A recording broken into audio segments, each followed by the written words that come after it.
terrorist attack and was a car loaded with highly explosive materials that detonated and killed a lot of people. But I think they're doing a very good job of carrying out an investigation. और हमने पहले बोला था act of terror means act of war, और अब छोड़ा नहीं जाएगा। अब पुलिस और आर्मी के जो जवान हैं उनकी जो छुट्टियां थी वो कैंसिल कर दी गई हैं अक्रॉस मल्टीपल स्टेट्स। भारत की तरफ से 12 घंटे तक फजाओं में इस्राएली ड्रोन के जरिए पाकिस्तान की जासूसी, ये कोई छोटी खबर नहीं है, ये एक बहुत बड़ी डेवलपमेंट है और पाकिस्तान के बॉर्डर के करीब। आज ही मैं उनकी एक आर्मी चीफ की कुछ भाषण सुन रही थी जिसमें वो उन चीजों की जिक्र कर रहे थे जो जदीद जंगी तकाज़ों में उन्होंने की है। एक माइंडसेट है मोदी का और उनके चंद जो लोग हैं, तो हो सकता है कि वो कोई अफगानिस्तान की सपोर्ट में, जिससे पाकिस्तान दोनों साइड्स के ऊपर पाकिस्तान के जराए भी स्ट्रेच हों और पाकिस्तान के लिए एक मुश्किल सूरत हाल पैदा करने की कोशिश करें। भारतीय मीडिया में शायद उन्हें भी रिपोर्ट्स में कहा गया है कि दिल्ली धमाके में मुलविस अफराद को तुर्की से जो है वो लॉजिस्टिक सपोर्ट फराहम की जा रही थी। इंडियन एयरफोर्स की बढ़ती हुई मूवमेंट्स और अब जो इनके हाईवेज है उनके ऊपर भी इन्होंने अपने फाइटर जेट्स जो है उनकी जंगी मशकें शुरू कर दी है, इमरजेंसी ड्रिल्स शुरू कर दी है। उनको भी पता है कि पाकिस्तान के पास एयर डिफेंस सिरे से है ही नहीं, हम अपने वो मिसाइलों से इनको पूरे पाकिस्तान के अंदर कहीं भी मार सकते हैं। स्टैंड ऑफ डिस्टेंस के ऊपर ही रहना है, आपने काम ही इस दफा वो करना है जो कि वो तय कर चुके।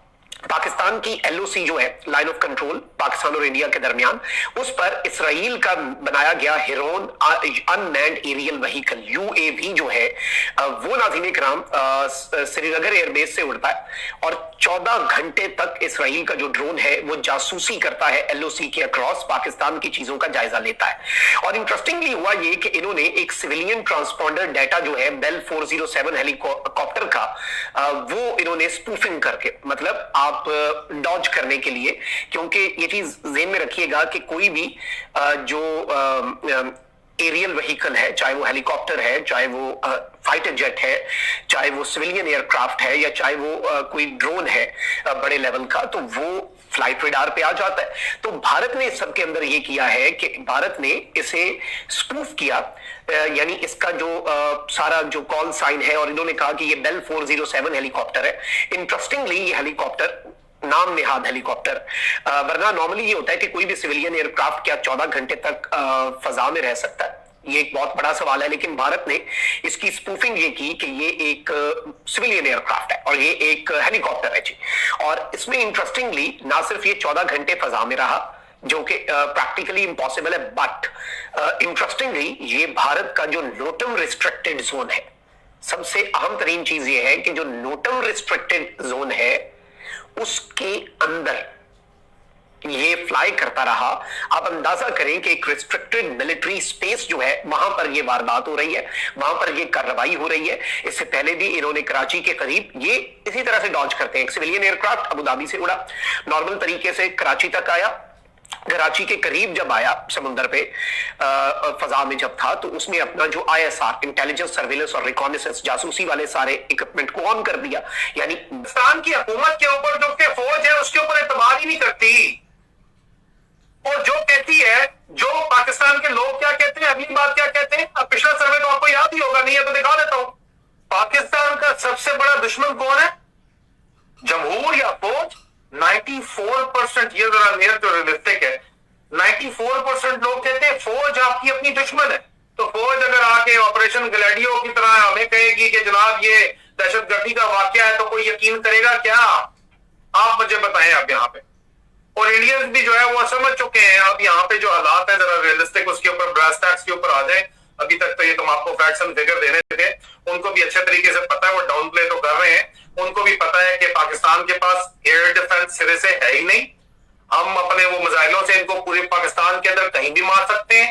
जहाजों पे TR-15 इनके लगे हुए हैं, तो जहाजों में आपने स्टैंड ऑफ डिस्टेंस के ऊपर ही रहना है, आपने काम ही इस दफा वो करना है जो कि वो तय कर चुके हैं। अगर आपके पास एयर डिफेंस होता तो फिर मैं आपको बता चुका हूं कि आपके जासूसी नेटवर्क रूस में क्यों पकड़ा गया है, क्योंकि वो जदीद एयर डिफेंस का निजाम स्मगल करना चाहता है, जो कि चाइना ने आपको जाहिर बात है देने से इनकार कर दिया है, बेचने से इनकार कर दिया है। तो रशिया में जंग चल रही है, तो आप उसको स्मगल करना चाहते हैं, उसको ब्लैक मार्केट से उठाना चाहते हैं। आपने उसको भी लगता है कि क्लाशनकोव या AK-47 समझा हुआ है कि उसको आप उठा के ले आएंगे, किसी को पता ही नहीं चलेगा। और यहाँ पे प्लान आपके देखो तो बातें करते हैं मुबैना प्लान कंफर्म नहीं है, मुबैना प्लान कि हम इनकी नेवी जाके तबाह कर देंगे। यार जिस वक्त एक टॉप के ऊपर एक जहनी मरीज को बिठा दिया जाता है तो फिर इसी तरह का काम होता है। ये बात आप देख लीजिए, समझ लीजिए। जब आप देखें ना, एक एयरमैन को आपने जो है वो फील्ड मार्शल तो बना दिया, ठीक है, तो मैं एक साहब एक फौज के सीनियर ऑफिसर हैं, उनसे मैं बात कर रहा था, तो वो यही मुझे बात बता रहे थे कि यार ये जो चीज है ये ठीक है, उसकी मेहनत है, उस बंदे की मेहनत है, उसकी किस्मत है, वो तो उसमें है ही है, लेकिन ये एक ओवरऑल जो आपकी क्वालिटी है सोच की भी और आपके अफसरान की भी, आपकी स्ट्रैटेजी की भी, उसकी भी ये गिरावट और डिटेरिएशन बताती है ओवरऑल अगर देखी जाए तो। और अगर इसी तरह मामला चलता रहा तो ये पूरे का पूरा खित्ता जो है ये जंग की आग में जो है वो झुलस जाएगा और फायदा किसी को भी नहीं होगा। इसलिए ये बहुत जरूरी है कि इन तमाम मामला को यहाँ के ऊपर कंट्रोल किया जाए।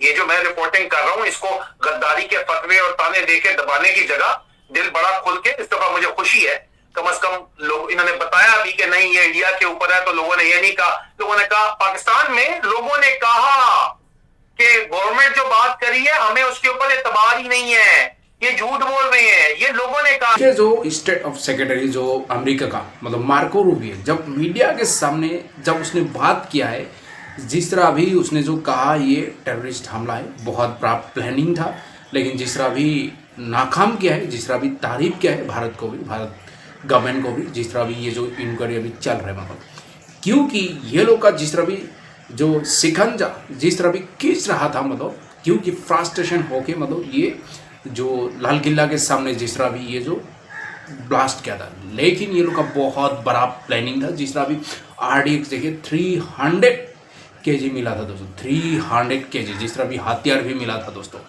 तो देखिए दोस्तों, इस बार शायद हिंदुस्तान हमला करेगा पाकिस्तान पर, शायद अमेरिका पहले कुछ नहीं कहेगा, ऐसा लग रहा है। मतलब जो मार्को रूबियो के बयान से जिस तरह पाकिस्तानी उछाल रहा था, कूद रहा था, हम जो भी कर रहा हो मतलब अमेरिका हम लोग का साथ है, लेकिन अभी ये बयान सुनने के बाद पाकिस्तान को शायद मिर्ची लगेगा दोस्तों, पाकिस्तानियों को मिर्ची लगेगा दोस्तों। जिस तरह ये पाकिस्तानी मीडिया में बहुत ज़्यादा चर्चा हो रहा था, पाकिस्तान की वजह से मतलब हिंदुस्तान को हमने अमेरिका से मतलब साइडलाइन कर दिया। लेकिन देखिए, पाकिस्तान का रिलेशनशिप अमेरिका से और हिंदुस्तान का रिलेशनशिप दोनों का डिफरेंस है। अमेरिका से पाकिस्तान भीख मांगता है और हम पैसे से खरीद देता हूँ, हमारे साथ ट्रेड डील होता है, लेकिन हम भीख नहीं मांगता हूँ अमेरिका से। हम तो त्रिशूल जो एक्सरसाइज चल रहा है मतलब पाकिस्तान के बॉर्डर में, जिस तरह भी राजस्थान हो, अभी गुजरात में जो दोनों स्टेट्स है, जिस तरह भी पाकिस्तान का जो बॉर्डर मिलता है, जिस तरह भी नेवी, एयरफोर्स और इंडियन आर्मी तीनों सेना एक साथ जिस तरह भी एक्सरसाइज कर रहा है, इसलिए पाकिस्तान को डर सता रही है। क्योंकि पाकिस्तान ने पहले से ही नाटम जारी किया है, पाकिस्तान के अंदर जितना भी अभी एयरलाइन है वो भी बंद कर दिया, क्योंकि हिंदुस्तान के हमले से ये पाकिस्तान को डर लग रहा है। मतलब हिंदुस्तान कुछ भी कर सकता है जिस तरह, क्योंकि पाकिस्तान को पता है आज तक जितना भी हिंदुस्तान पर हमला हुआ है वो पाकिस्तान का हाथ था। अगर